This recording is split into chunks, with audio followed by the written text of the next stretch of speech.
Brian Campbell of ESPN.com here at the Adrian Phillips Ballroom at Boardwalk Hall in Atlantic City, recapping the undercard of Guillermo Rigondeaux's victory over Joseph King Kong Ekbeko in the fight that really stood out, a fight that a lot of people thought coming in could really be a sleeper action fight, and it delivered. It was James Kirkland coming back after some time away and finishing unbeaten prospect, junior middleweight Glen Tapia, with just a punishing performance in the corner in round 6, clubbed him with a left hand. Referee Steve Smoger jumped in.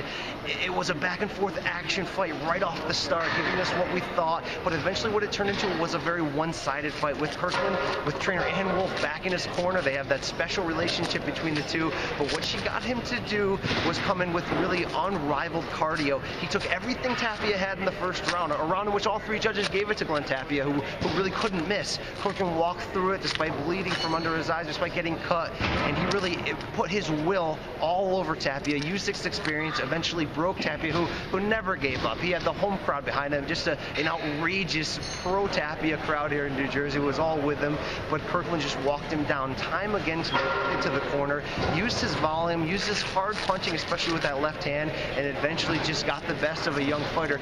You don't know if a loss like this to Tapia, who, doesn't have a lot of skills, but is an exciting guy who brings it. You don't know if this is the type of loss that will break him moving forward. That only remains to be seen.